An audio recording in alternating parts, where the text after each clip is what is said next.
It always takes two for relationships to work, for them to break apart, and for them to be fixed. Today on Our Space, you can't just give up on someone because the situation isn't ideal. Great relationships aren't great because they have no problems. They're great because both people care enough about the other person to find a way to make it work. I'm lost, and I may lose the love of my life. Full story. I've been married for 10 years. I, 32 male, fell in love with my wife, now 31 female, in college, and everything has worked out until now. We married very young, and it felt like an amazing love story. We have been through a lot together, but one thing I have hardly ever questioned is the strength of our bond. Now things are changing at a rapid pace. Over the past year, we have revealed things that have severely damaged our relationship. I'm a survivor of childhood sexual abuse from multiple parties at different ages, and I held that in for years, resulting in a lot of repressed pain that would inevitably hinder my emotional intelligence. I'm working on this. I didn't tell my wife about one of the occurrences until about 5 or 6 years ago. Then I told her about the rest about 11 months ago. I was so embarrassed by all of it and hid it from the world.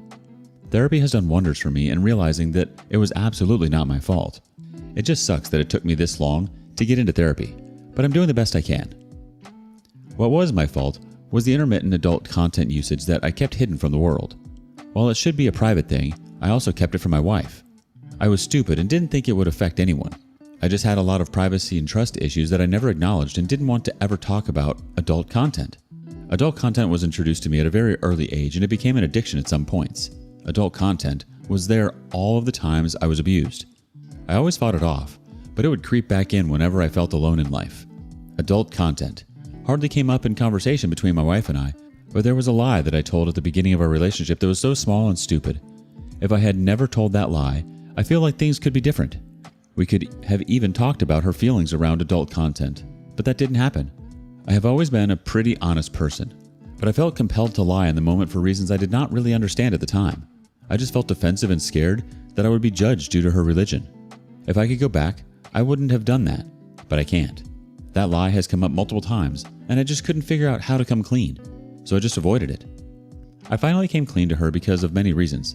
I learned adult content can be seen as cheating, and I just couldn't lie about the small lie anymore. I accepted full responsibility, and I regret ever lying and deceiving her. Along with my reveals to my wife, she let me in on some things. She let me know that she almost called off our wedding because she still had feelings for her ex. I was second choice. She kept that from me for over a decade. She felt pressure from her mother to marry me due to religious reasons. They are Jehovah's Witnesses. I knew some of that at the time, but I had no idea that her reasoning to marry me was mostly out of fear and desperation. That has wrecked me quite a bit. We grew so much closer after these events. Unfortunately, things took a turn about 5 to 6 months ago. She told me that she needed space because she was hurt, understandably so. It wasn't the adult content usage, but rather the lying and the covering up of said lie that really hurt her. I gave her some space, but that space has grown so much. She's been pushing me away over and over, and I'm reaching my breaking point. The distance is growing as she's back in college, going to parties, bars, hardly seeing me. She prioritizes school, seeing her friends, and her school clubs over seeing me, or even trying to speak any of my love languages. Meanwhile, I'm working while she's been in school. I go to school as well, cook our meals, take care of our home, and go out of my way to try to make her feel loved, speaking her love languages. It's a one-way relationship. I have been so supportive of her, but I don't see any love back. It's exhausting, especially because she hardly ever wants to talk about her problems, and I feel gaslighted a lot of the time. Yesterday, she told me that she never felt like she was in love with me, despite her telling me the opposite before. She has always felt like I'm an amazing guy, and she does love me, but the in love part wasn't reached. She always felt like I was much more in love with her, as I have felt. She gave more insight on me being second choice, and the pressure she faced when we were to get married. My heart is broken. We aren't gelling, and our relationship is at the absolute worst. Both individuals in couples therapy have been suggested to her. The latter she has refused, but the former she has possibly agreed to. She says that a lot of these issues are her own, and that I'm an amazing person, despite my mistakes. She hasn't been trying at all, and I deserve so much more, as she has said repeatedly. We both deserve happiness, but this is not how things should be going. I don't know what to do, but I feel like divorce is imminent. I don't even know why I'm posting this. Maybe I'm just seeking any sort of advice. I'm desperate. Update edit. She cheated on me. I'm defeated. I'm so sorry, OP. This is tough. There's been so much dishonesty that has built within the relationship for so long. It's understandable that she'd be upset with the lies, but it's in no way any excuse to cheat on you. It's hard when you want to work on something and you're the only one working on it. It seems like she wasn't interested in working on it because she was already out the door and in bed with someone new. Update, 1 year later. Finally filed. It has almost been a year since D-Day and I finally filed. Pre-affair, I would have never considered reconciling, but some of that changed when it happened to me. I loved the hell out of my partner. I essentially grew up with her. The affair ruined me though. I was such an angry person when I found out, and all I could feel was a cycle of rage, deep sadness, and more. Even had a brief suicidal moment. That first day was the worst day of my life. I blew up at her, pacing the room and yelling at her for the first time ever. I was in disbelief. She seemed so sorry, and the person who I loved so incredibly deeply for the past 12 months sat there and cried as I broke down. I asked that the affair be stopped. She finally obliged, but fell into it again rather quickly, within a week or two, because she said I wasn't showing her any love or support. We talked about divorce briefly, and it was over. But then we lived together, even though we were separated, for the next 6 months or so. I knew he was still around. She still maintains that it wasn't a relationship, yet she was going to move in with him at the end of that 6-month period. Just doesn't make logical sense. She has since went to therapy, and they have talked about her self-sabotaging because she made a mistake. So she felt the need to accept that mistake as her new life, and that she didn't deserve me. Those 6 months were so incredibly hard for me, so much so that I struggled to do simple things, like file for divorce.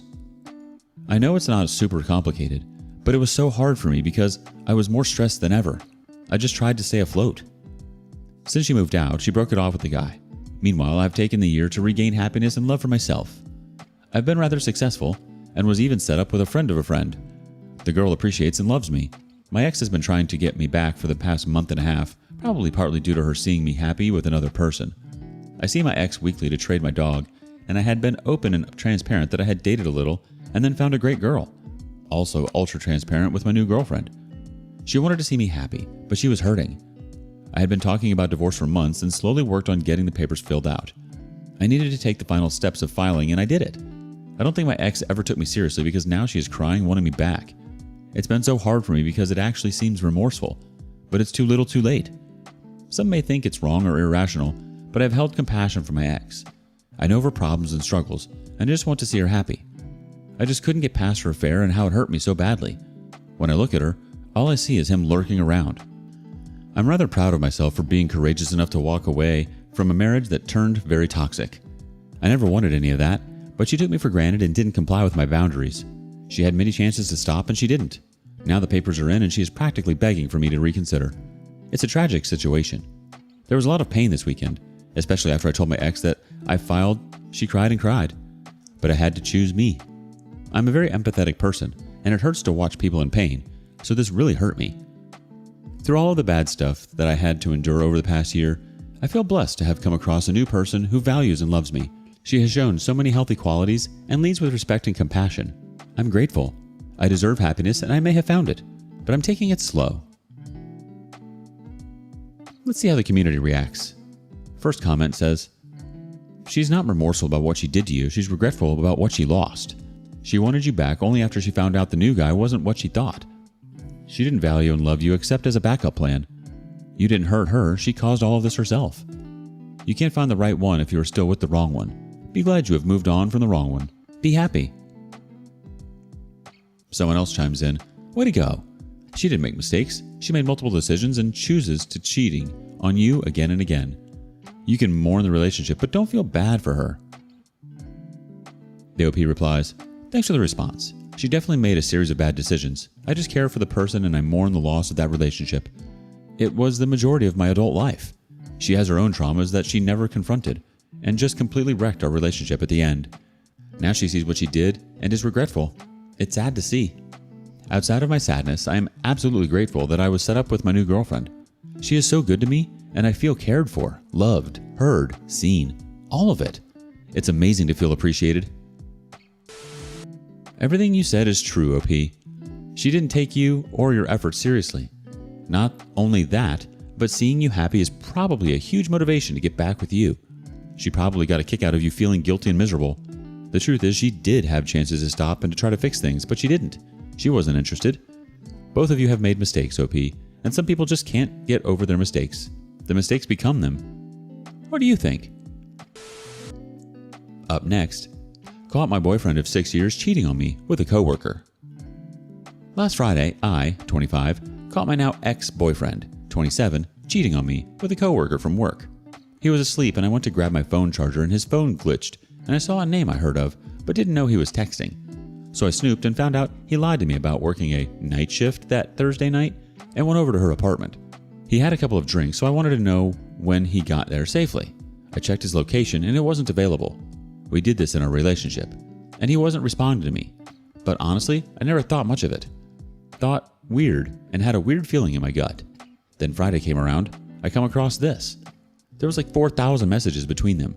The latest ones from Friday were hearts, him calling her babe, winky faces, and how her glasses were so dirty, to which his response was that they were rolling around on them, then a winky face and a heart. Also crap talking me. That's as far as I read up to, before waking him up and telling him I'm done. He denied and denied, then had the audacity to call her as if she was going to tell him anything. I asked what was up with the texts. She went silent. He wanted to show me the texts, but apparently wouldn't let me go through it on my own. Just a, here look while I scroll really fast type of BS. I packed my crap and left. Didn't hear from him Saturday. Then come Sunday, he sends me a big apology message about how he was wrong and how he went over to her apartment but they didn't do anything. He went for an hour and a half before his night shift because she lost her boyfriend last year from death. Classy, right? And he lost his best friend 5 years ago.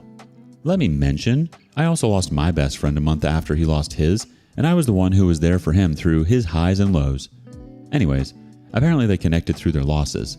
She sent me a message on Facebook Saturday too, saying that she's sorry she connected with him. Pretty much some BS sob story about how she's not ready for a relationship and she just felt nice to feel someone who understands her, and how there was absolutely no feelings involved and nothing but a hug, and that's why her glasses were so dirty. I don't believe it for a second. Clearly Moore went on to have been messaging a girl behind my back with 4,000 messages. Clearly he told her to send me that message. Then tells me he deleted her for good. But there was like 300 more messages in their chat from Friday through Sunday when he showed me. And I also have seen he sent her screenshots of the message she sent me. So the lies just keep going on. He keeps trying to tell me and everybody around that he's telling me the truth, but I don't think it's the full truth. Clearly there is more to that truth. I invested 6 years of my life with this man, provided for him, supported him, paid for mostly all his crap, and to get ahead in life. I was going to sign for us to move onto a property yesterday, but thank goodness I found that he was a cheating scumbag on Friday and didn't invest my money or time into it. This isn't the first time he's been unfaithful, but it will be the last. Now he will try to turn everyone against me and play the victim like narcissistic a-holes do. Thanks for listening to my rant. The community has some comments. First one, she's definitely lying for him. He's trying to do damage control now, probably because you've done so much for him. He knows he's effed up big time now. Block them both and get yourself out of that living situation ASAP. Good luck, girl. The next person says, yeah, she's covering for him. I've witnessed lying witches like her before. They lie so that your now ex won't get mad and they can carry on. He is 100% lying. She said hug got them dirty, and his message was, we was rolling around on them, winky face. Yeah, that sounds like a hug, a horizontal hug. They must think you're stupid. Block her and block him, and any mutuals want to get involved, block them too. Oh, they're both very much guilty here, and he looks like a fool for trying to tell you and everyone else that he's not a bold-faced liar. Like the comments said, they must think you're stupid. Joke's on them. You're not just a pretty face. Good thing you didn't sign those papers. That was some good timing. 6 years is a long time, but at least it wasn't forever. Thank goodness you found out when you did, and now you don't have to waste another minute with this guy. Here's hoping you don't have to financially support your next partner. Wishing you all the best, OP. Let us know your thoughts in the comments below.